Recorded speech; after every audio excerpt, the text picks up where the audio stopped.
Okay, YouTube, Instagram, Spotify, whatever you're listening to this on, welcome.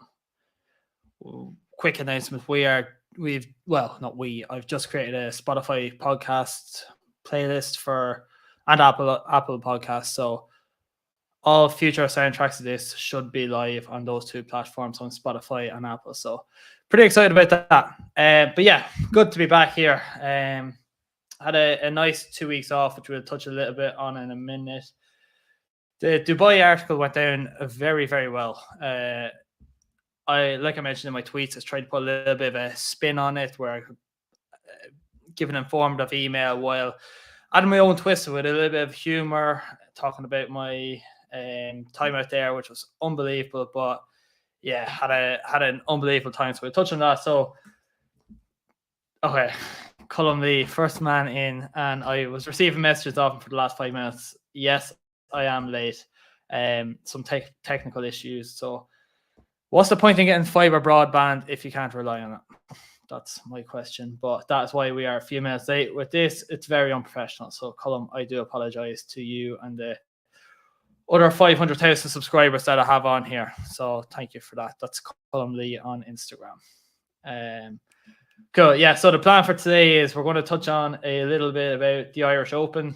It's obviously going back to the K Club. We're going to just briefly mention my time in Dubai, the golfing out there, what I thought was different, or what Irish golf clubs could learn from that, which might be a future podcast down the line. So, like I mentioned at the start of this, one of the things I want to do by releasing Apple and Spotify playlists or podcasts is invite guests onto the show. So maybe we could release 2 shows per week. One would be a Wednesday plug, and another one would be talking about golf across Ireland or across EU or golfing in general. So that's where we're going. So that's the Irish Open, the Dubai, my golfing in Dubai. I was in Dubai on. Thanks for asking that on Instagram. I should have actually put a few Instagram stories or tweets because I don't think anybody knew off the grid. And then we want to mention the SGL, which is kind of taking another little twist again this week, the Saudi Golf League. And then we are finally going to touch on what's been happening on the PGA Tour, because I know it's been off for 2 weeks. So let's dive into it. Irish Open. So I voiced my concerns about this or any issues I have. The Irish Open is obviously going back to the K Club. So the Irish Open will be held at the K Club in 2023, 2025, and 2027. And the Challenge Tour will be held at the K Club in 2022, 2024, and 2026. So that's 6 years in a row. It helps the K Club to, I suppose, identify areas where they need to improve. So if they have a 3-year plan or a 6-year plan in place, they can go and upgrade the resources, rather than if it was held in a course for 1 year and 1 year only, they might just think of the short term. Whereas now the K Club has some trust placed within it where it can go on the long term and start building long-term objectives and strategic initiatives to, I suppose, guarantee success.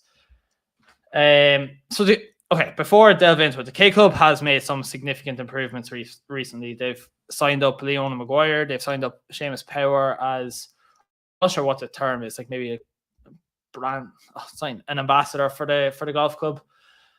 And as well as that, so that's kind of a little bit what they've done on the corporate side. On the renovation side, they've actually committed a huge amount of money this year. I'm not sure the exact figure off the top of my head, but they're digging up all 18 fairways. So I played the K Club. I played both courses there. Been lucky enough. And a few years ago, the K Club suffered a huge amount with flooding or lack of drainage on the grounds, and it hampered the success of the golf course completely. I played it in November one morning at 7:30, and it was just you were landing, and excuse the pun, but you were literally getting a plug lie. You were landing in the middle of the fairway, and it wasn't even. I remember it was a wet morning, but it wasn't soaking, and yeah, they were huge. They were really not failing, but they were struggling with the weather conditions that we experience here in Ireland. So they announced this year that they're going to go and dig up all 18 fairways, which is work in progress at the moment. I think they're going to put around 2 inches of sand on it, and then obviously overlay with the grass again. So that would help a lot with the drainage in the K Club. So to allow for tournament-like conditions all year round. So they've brought on Seamus Power, Leona Maguire. They've started renovating the golf course, which will be, I believe, will be opened in May from an interview that I watched on YouTube. Okay, so that's all the good side. The bad side for me personally, and I'd be crazy if I didn't mention this, was a lot of Irish people especially would like to see the Irish Open being played at a links event. Like, because, okay, so there's a few things I want to touch on here. Having that, or no, links event, a links course, so like a Hinch or Portmarnock or any of these, one of the huge attractions for our tourist industry, especially around golf, is that people are interested in coming to play links courses. You very rarely hear of an American tourist saying, "Oh, I can't wait to go over there and play XYZ parkland courses. They're going to be great." No, they always want to come over here and play our links courses. If we hold the Irish Open on links, it's broadcast across TV channels potentially across the world. Even if it's not, even if it's just broadcast here in Europe, the YouTube highlights go up of the European tour, which is held in XYZ links here in Ireland. And then all of a sudden, people who are considering golfing in Ireland, they want to see, oh, well, the Irish Open was held in this links course. I want to go play there next year.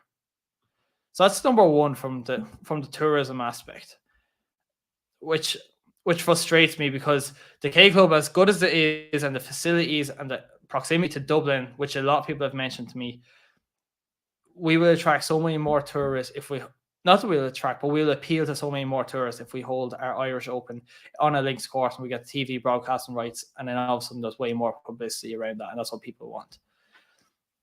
That's number one. Second thing is the field. And by the field, I mean like the golfers that participate in the tournament. So it struggles a little bit. Like when we remember the Irish Open when John Ram won it back in, I don't know if anybody can help me remember the year off the top of my head, but John Ram won the Irish Open. It's because like that was a pretty strong field, because people were interested in coming and playing. And the Irish Open is in such a good spot on the schedule this year, where it's 2 weeks before the British Open or the Open Championship or whatever you call it. So you have the Irish Open, then you have the Scottish Open, and then you have the Open Championship. If we bring the Irish Open to a links course, it appeals to so many more American golfers, who are obviously some of the top 10 in the world, to come over here for a 3-week stint. So like Colin Morikawa last year, before he won the Open Championship, his first ever round on a links course was the Scottish Open.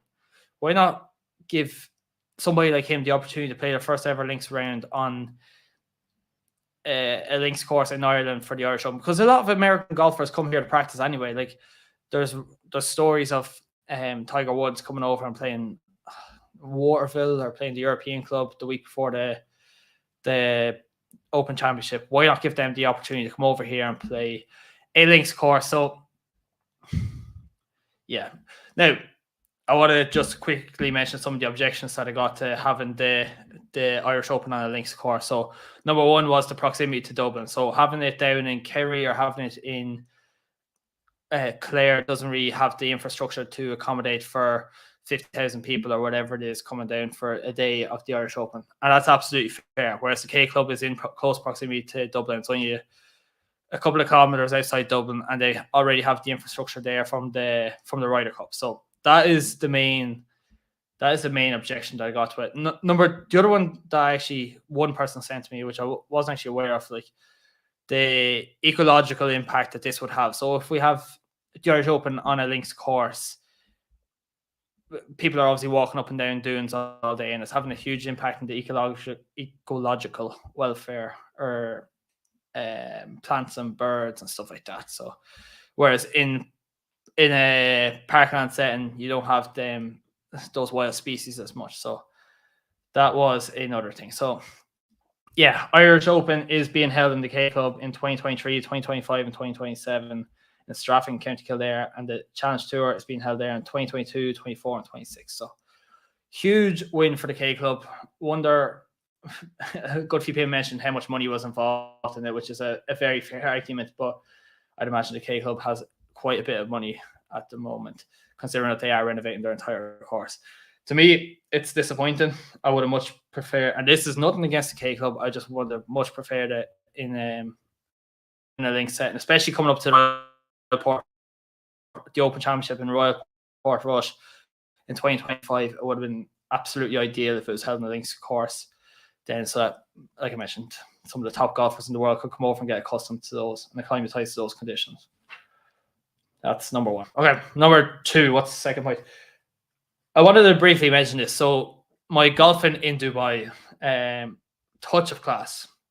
So, like I mentioned at the start of this, the article has received one of the best responses I've ever received to any pieces of content that I've ever put out. It was written to be creative, entertaining, but also be informative to anybody that's considering going out there.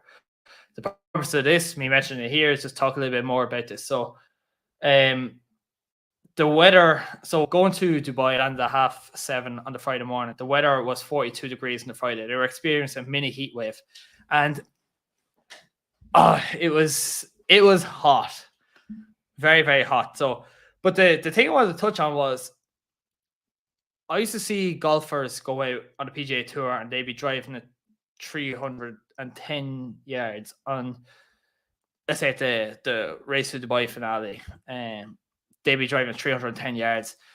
The humidity makes a huge difference. That was only the second time I got to play golf abroad, but the humidity makes a huge difference to the playing conditions and the carry yardages that pro golfers, and me, I'm not a big hitter. Anybody who's played with me knows that, but it makes a major difference. So out of the three courses, I never hit more than, I think, 7-iron could have been the most I hit into a par 4, and similar enough to par 3s. It was only a 7 or 6, maybe 5-iron one day.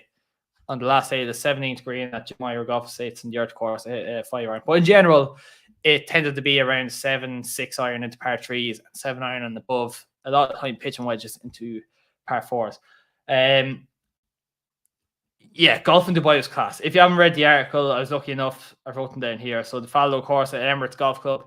Emirates Golf Club is obviously renowned for the Majil's golf course, which holds the Dubai Desert Classic every single year. It was unbelievable. The Fallow course the Emirates Golf Club set a skyline. You might know a lot of the tee shots from TV, but set in the middle of Dubai, and on a lot of the golf shots, you have the backdrop of the Dubai skyline. It just makes for an unbelievable set, and something that I've never had the chance to play in before.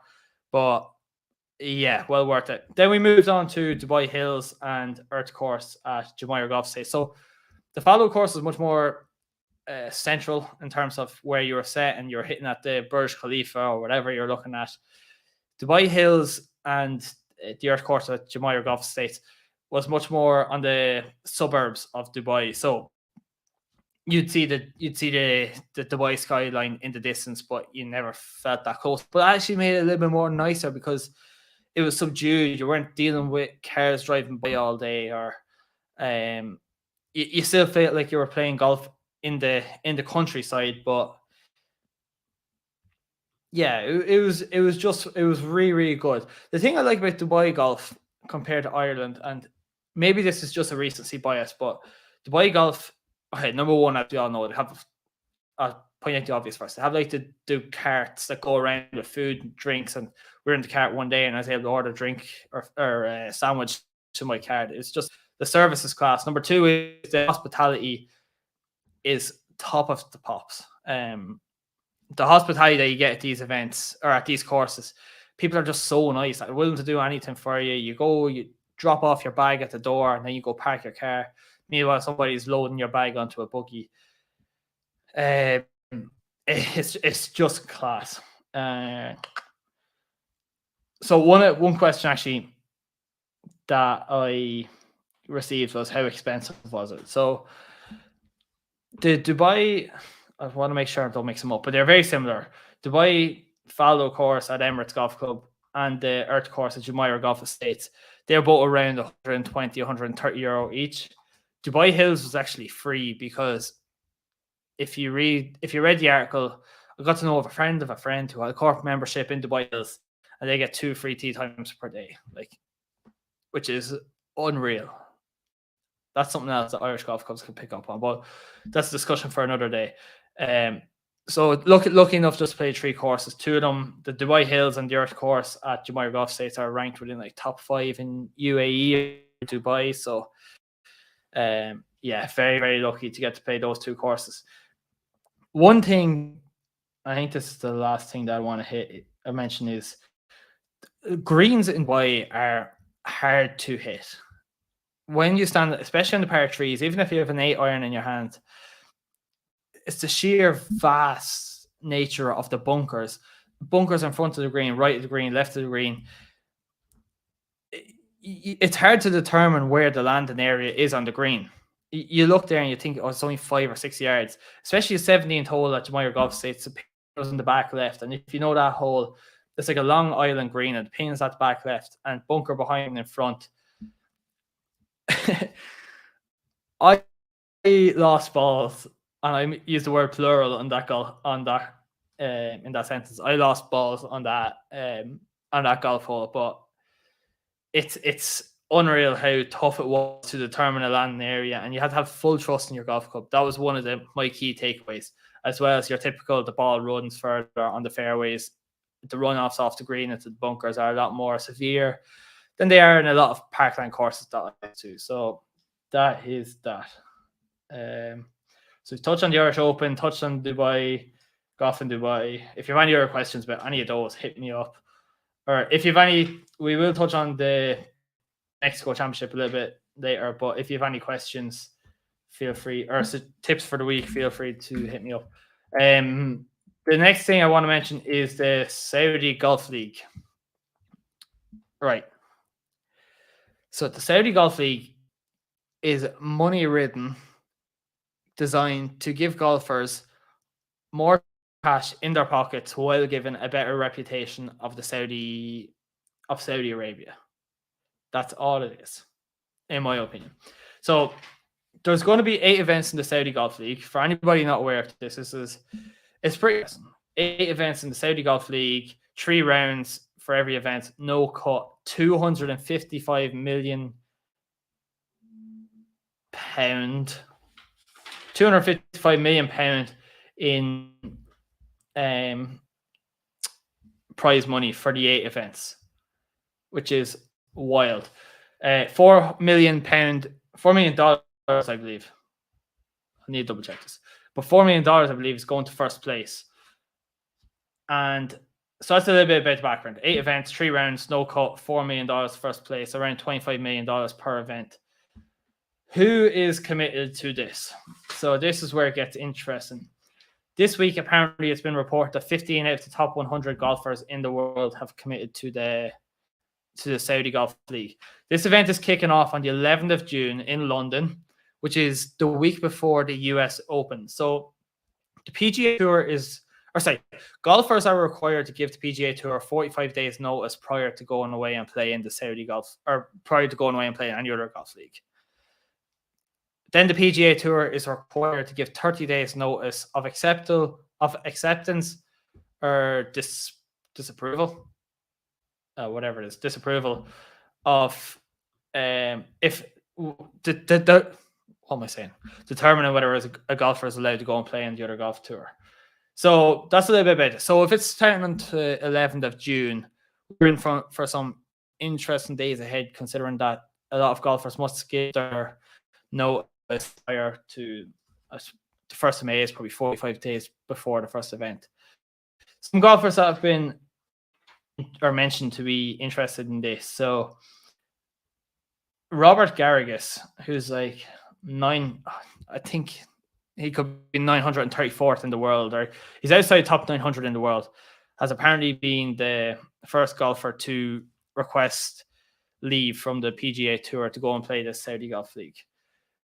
Jay Monaghan, the chairman of the commissioner of the PGA Tour, has said that anybody that goes and plays in these goes and plays in the Saudi Golf League will not be allowed back to the PGA Tour.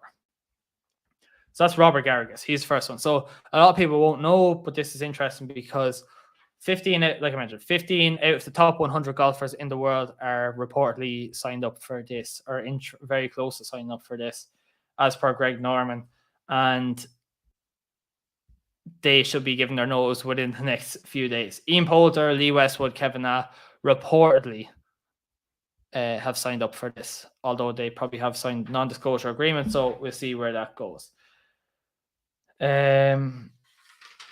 Phil Mickelson. So the most absurd thing in the world is that Phil Mickelson is a reigning PGA champion, and he has requested from the PGA Tour that he has enlisted in the fields, sorry, not from the PGA Tour, but he has enlisted in the fields for the US Open and the PGA Championship, while apparently going to play on this Saudi Golf League. Who knows what is going to happen? He's requested it, and just an FYI, Tiger is actually enlisted in the field as well, even though he said he wouldn't play until he probably won't play until the Open Championship, but he is enlisted in the fields for the US Open and the PGA Championship. It's Saudi Golf League is going to be a nut. People are saying that's irrelevant, but here's what's going to happen. Robert Garrigus, I'm just going to pick on him because he's the one player who's apparently signed up for this. Robert Garrigus goes and he wins the first event, $4 million or pounds or whatever it is. Surely players within the top 100 of the world are going to be saying, no disrespect to Robert Garrigus, but surely they're going to be saying, I'm better than him. I can go and win $4 million easy, compared to turning up at the PGA Tour events and winning $1.6 million. That is huge. And it's 3 rounds and it's no cuts. Let me just get it up here because I want to see Saudi golf. Because the schedule is pretty interesting as well. They go to like Bangkok and they go to London and they go to America. And I'm not sure if they go to Dubai. 8 events from the 11th of June until 30th of October. So quite a long time. They go to England, they go to America, then they go to Thailand, and then they go for one event. The Saudi Golf goes for one event to Saudi Arabia, and then they come back apparently for. Okay, I'll touch on that a sec. And then they come back to Florida apparently for the finale, which is $30 million prize fund, and that's going to be held. That's going to be held at Trump International, Doral, Miami.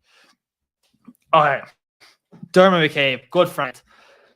Let's read his comment. Let's be honest. If you're around 100 in the world, I'd 100% be doing the Saudi Golf League and sell it out. Perfectly suited for the non-top golfers, because them lads don't need any more money and play to win tournaments. Okay. Issue with this.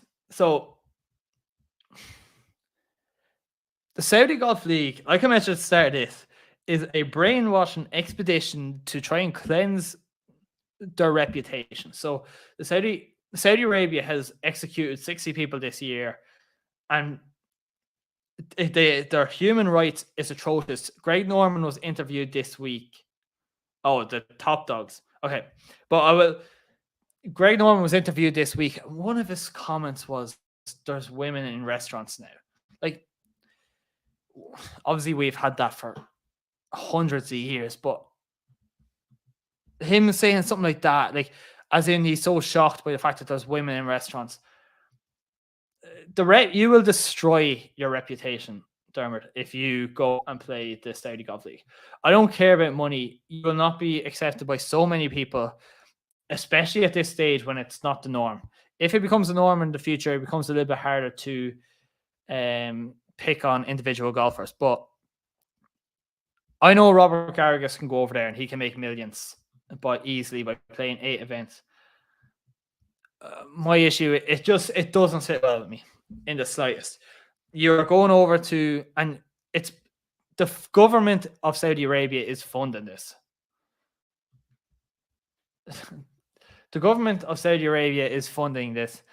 And okay, I'll just mention this. Colin Lee's asked, do you not think women should be allowed in restaurants? I do think women should be allowed in restaurants. Thank you, Colin, for your interaction. Okay, and then Dermo saying it's the exact same with the Qataris buying PSG and City in football. I don't watch football, so I don't know enough about it. I'm not even aware that a lot of these things. But the Saudi Golf League, you're going over and you know that the government is funding this, and it's a blood washing expedition to try and cleanse their reputation, and give off an impression to the world that you are this good country and you're forward thinking and you're allowing women to play in golf tours and you're allowing women in restaurants. And realistically, there's 60 executions there. And if you're top 100 golfer in the world or top 1,000 golfer in the world, I wouldn't do it. I don't care how much money you can earn. Yeah, I'm going to be ridiculed for saying that, but I wouldn't do it. I don't think it's. I agree. Dermo saying he doesn't think it's right. I don't think it's right either. And you shouldn't be doing that. You shouldn't be going over to. If it was. Yeah. I should have mentioned this. Greg Norman wants to go and play the Open. He'll get some meant for abuse, I'd imagine. Yes, correct. Dave McGuire, I agree that's wrong, but a lot of these players are unknown to the majority of people, even a lot of golf fans. They probably are just money orientated, and I can see where they are coming from. I can see where they're coming from. I don't agree with it, but I can see where they're coming from. It doesn't sit well with me. I don't care what money you're going to be taking. I don't care how many millions you make. For me personally, I have very little respect for you if you go and play in that golf league. That's just my opinion. And golfers got ridiculed for playing the event in Saudi Arabia a few months ago, back in January or February, and they were considering giving them all this money. Okay. I want to move on because this could be an episode for another day, and maybe we'll have some hosts or some guest on. PGA Tour. And I know that we're 40 minutes into this, and it's only supposed to be a 15-minute episode, but we've got rightly dwindled down in a lot of the Saudi Golf League. I don't think it's right. That's my final verdict. The PGA Tour returns this week. Well, I returned to the PGA Tour this week. I've taken a little bit of a hiatus off since Scotty Scheffler dominated the PGA or the Masters at Augusta National Golf Club. Since then, probably my favorite golfer in the world has gone on to win, Jordan Spieth. God only knows how he's done it. I don't know what he's doing, because when he takes that backswing and he's just that silly rehearsal at the top of his backswing that makes it look like he's going to hit the golf ball.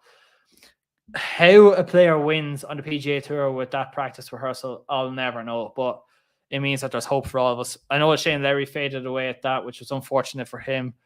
I read something earlier that he was ranked within the top 10 of strokes gained approach all week, and in the final round he was ranked outside the top 50. So that was unfortunate for Shane Lowry. I don't think I've seen one shot of what happened at the RBC Heritage. The Zero Classic. So I didn't see one thing about the RBC Heritage because I was away. I didn't see one thing about the Zero Classic because I wasn't interested in it. Plain simple. I just don't like playing best ball. I think it'd be interesting if they played 4 rounds of alternative shot, but playing 2 rounds of best ball where people can shoot like Cantley and Schauffele shot 59 in the first round. It's just boring to me. I like the alternate shot though. I think the alternate shot is interesting, even though I didn't see it. The Mexico Championship is back this week. I'll only dwindle on this for a minute because this is a new golf course and there's very little information about it. Especially from the typical websites that I use, there's very little information.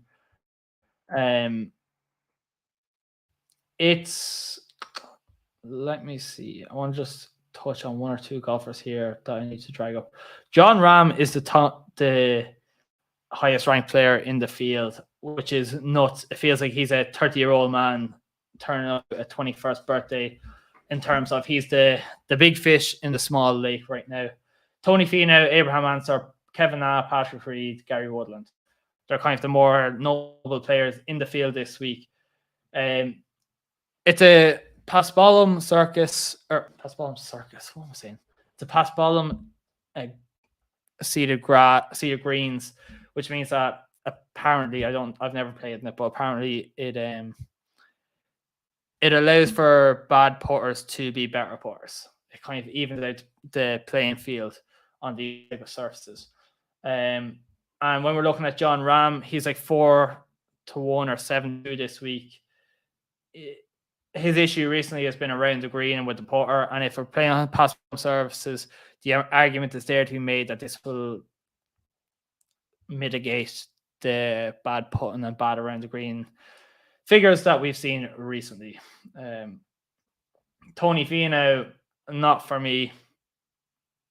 His last T7 was at the Hero World Championship back in wait, what? His last top 10 finish was the Hero World Championship back at oh, of course my laptop decided to stop working. Back in October.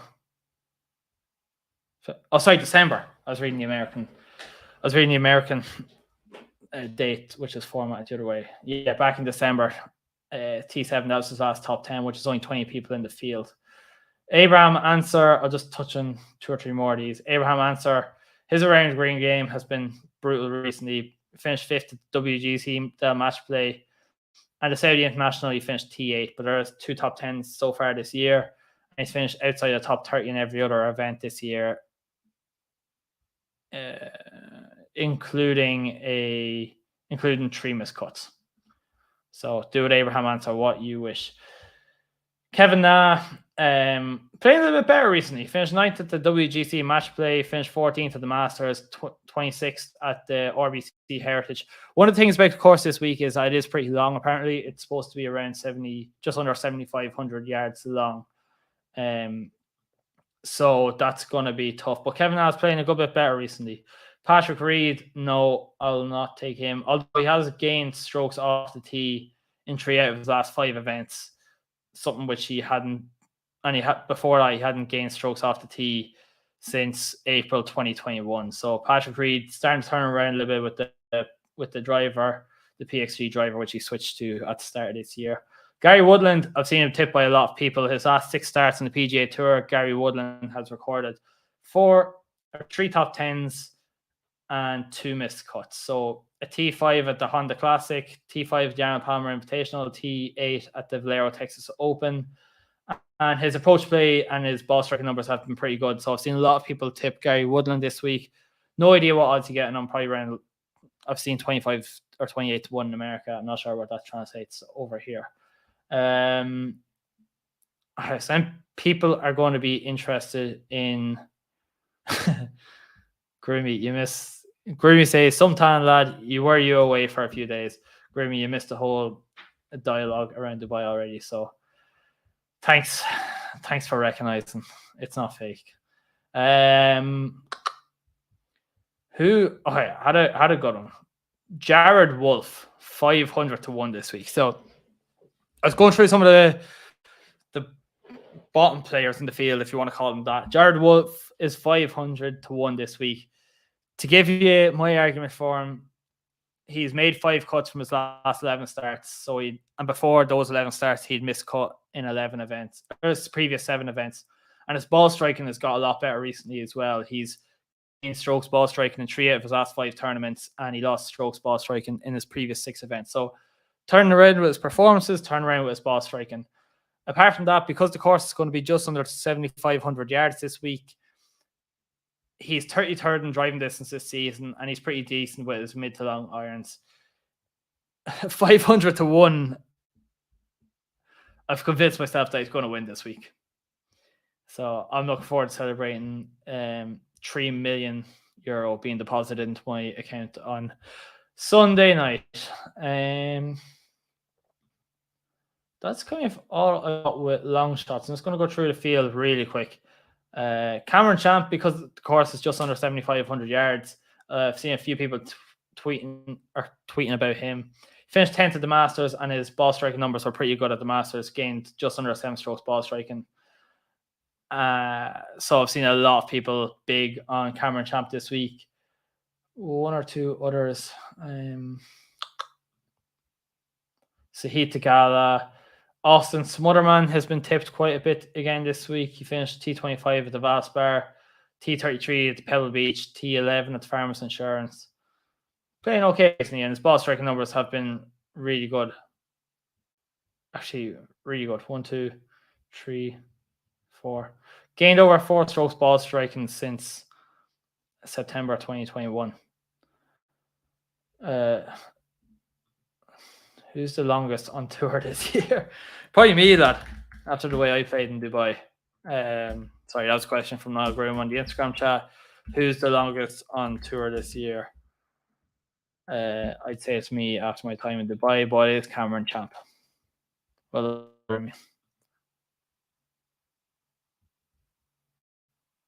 yeah.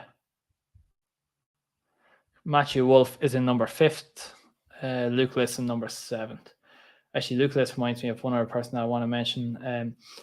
Aaron Wise has got quite a bit of attention again this week because his ball strike numbers have been really, really good, and he gained 2.6 strokes putting last week, or 2 weeks ago at the RBC Heritage. Aaron Wise turned it around a good bit as well. So, yeah, I think that's all. I haven't seen anybody else mention anyone on Instagram or ask for anybody. So, it's a graft. 36 minutes into this. A few technical difficulties, some great interaction. We've touched on the Irish Open, which I'll summarize it here. I wish was held at a links course every year. Like I know a lot of people do. The golf in Dubai, we can learn a lot here in Ireland. Golf clubs in Ireland can learn a lot from the hospitality that we receive in Dubai. Just around, like even after we finished our last round in Dubai Rock Golf Estate, just people just sitting there in shirts and suits, and like got talking to one of them. He just came over to the golf club for the day, just for the crack. Whereas in Ireland, I don't really feel like that happens. It might happen in some bigger clubs like Maynooth and Carton House, but in general, I don't feel like that happens. The Saudi Golf League is going to get interesting over the next week or so, I'd imagine, because players have to give 45 days notice to the PGA Tour before they want to go and play on another golf tour. And the Saudi Golf League starts on the 11th of June, which is interesting. And the PGA Tour, Jordan Spieth is back. Shane Lowry was unfortunate. I don't know if he's unfortunate, but just didn't play well in the final round. And Patrick Cantley and Xander Schauffele won a, can you call it a nothing tournament? No, you can't call it a nothing tournament, but not a real tournament. We'll call it that. So, yeah, that's everything. 37 and a half minutes. This will be 38 minutes by the time we finish. So, thanks very much for joining. Like I mentioned, this is actually going live on YouTube, Instagram, and we're actually going to start a new podcast series on Spotify and Apple Podcasts. So it's exciting. I feel like I say that every week, but it is exciting. So let's see how it goes. Enjoy the bank holiday if you're in Ireland, and yeah, chat to you soon. Thank you.